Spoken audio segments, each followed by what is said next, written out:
Cette année-là, le 14 juillet, les gouvernements et agences de presse de la planète bleue ont reçu, via le canal lunaire, un communiqué du Père Noël. Chers amis terriens, j'ai tout essayé pour les sauver, mais votre climat leur a été fatal, trop pollué. Les cerfs et les rennes venus sur Terre en décembre dernier ont tous péri. Les grandes forêts de notre paradis rouge et blanc demeurent certes encore amplement peuplées, mais les fans et les biches ont tellement pleuré que c'est la première grève générale de notre sphère. Tous refusent de se préparer au long voyage vers votre planète. Toutes les familles sont en deuil, ont perdu au moins un proche, le père ou un oncle, ou un voisin. Chez nous, la famille inclut les voisins. Leur grève est illimitée. Il en sera ainsi tant que votre climat sera détérioré. Grève illimitée. L'expression viendrait de France.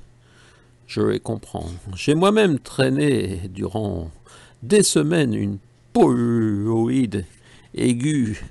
Quant à ma fille, venue m'aider durant cette joyeuse distribution, son teint m'inspire encore de paternelles inquiétudes. Je vous laisse le soin d'annoncer aux enfants de la terre ce drame. J'espère revenir un jour, mais il vous faut choisir entre les cheminées d'usine, les pesticides, les voitures et le sourire des enfants. L'idéologie de la croissance tue la vie, a récemment écrit un de vos romanciers. Je me permets un conseil, lisez ces livres, suivez ces recommandations. Le sourire des enfants va me manquer. Je compte sur votre lucidité, votre bonté, votre soif du merveilleux, votre amour des enfants, votre dévoué, le Père Noël. Ce fut l'incrédulité. Tu sais la bonne blague qu'on a reçue? Fut sûrement la phrase la plus entendue ce jour-là dans les agences de presse. De nombreux ministres de la réception des données intersidérales hésitèrent à faire remonter l'information. Mais les services secrets authentifièrent l'origine indiscutable du message.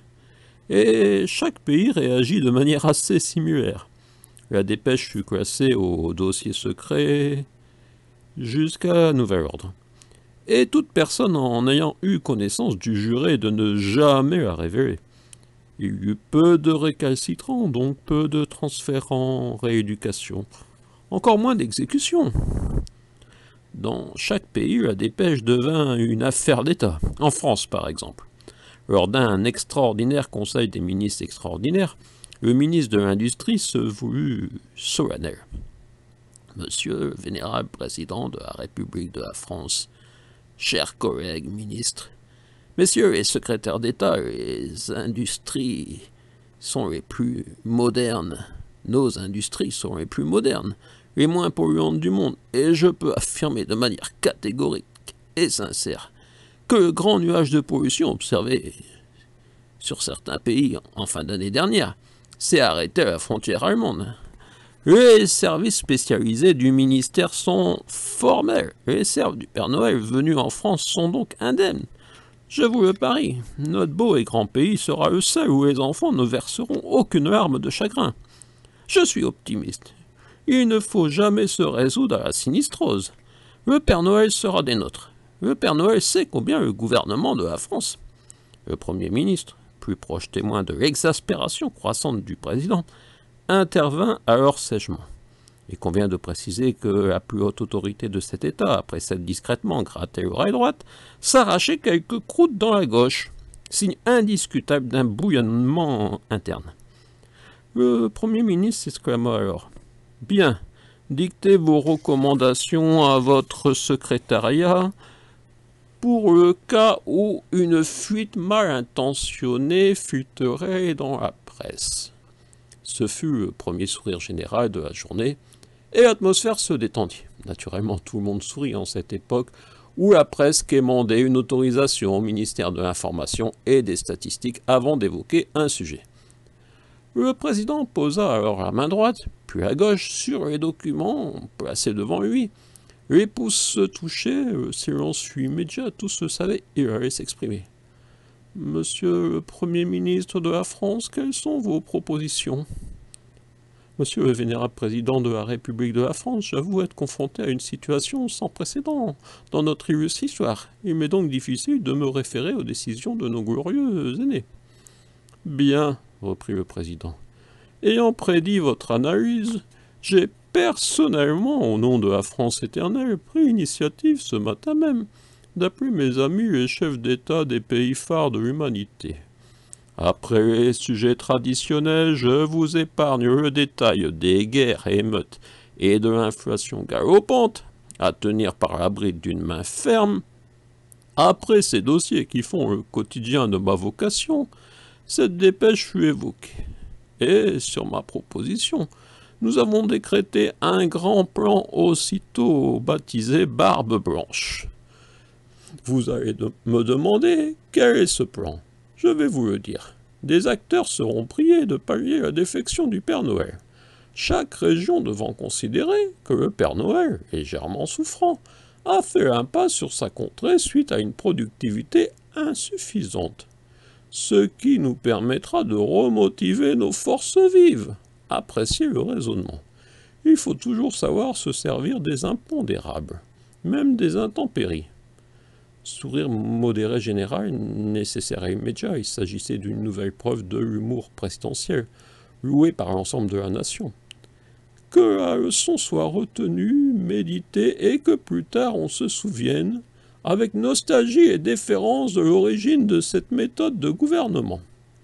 Le Premier ministre ouvrit simplement la bouche. Il témoignait ainsi avoir préparé un alexandrin pour glorifier ce haut fait, mais le président, majestueux, leva solennellement la main gauche, ce qui, dans notre sphère du pouvoir, a toujours signifié laisser poursuivre ma communication sans même la perturber par des acclamations.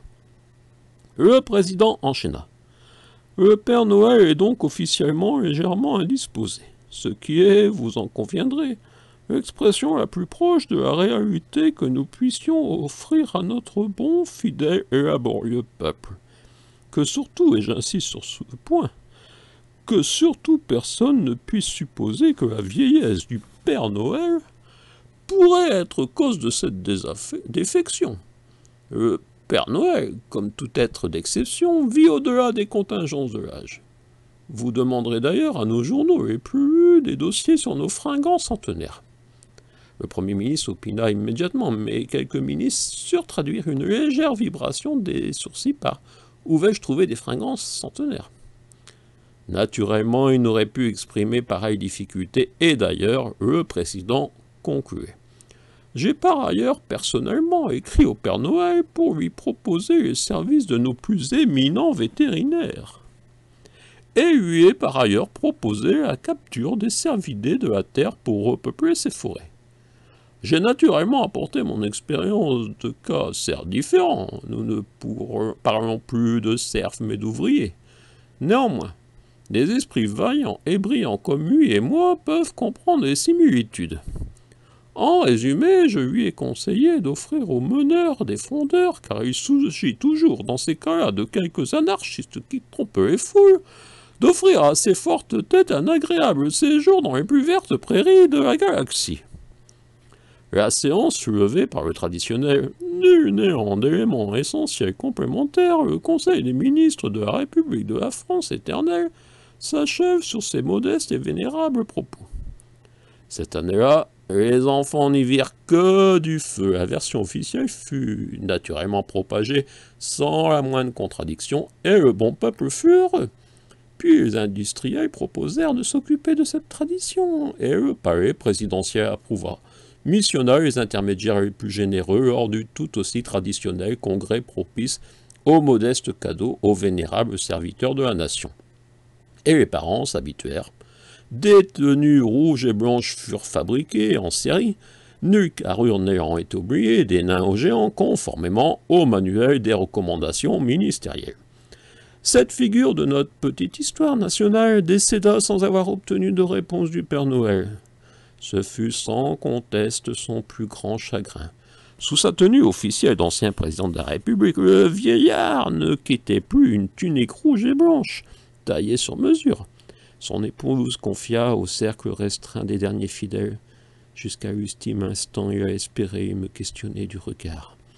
Aucun ministre n'avait naturellement osé supposer devant lui que les cervidés de nos forêts seraient incapables de tirer des traîneaux dans le ciel. Peut-être qu'aucun n'y a pensé d'ailleurs. Les derniers protagonistes vivants de cette époque sont naturellement à la retraite. Certains ont gardé une copie de la lettre du Père Noël. Aujourd'hui, je peux la révéler sans risque. Plus personne ne croit vraiment au Père Noël. Même les présidents de la République, lors de la traditionnelle passation de pouvoir, n'évoquent plus qu'avec un large sourire ce dossier du mythique coffre-fort de notre grand pays. Je peux donc tout révéler sans redouter de me retrouver dans l'un des cachots qui firent aussi notre légende. Mes petits-enfants m'ont d'ailleurs demandé pourquoi j'avais inventé cette histoire. La vérité est souvent incroyable.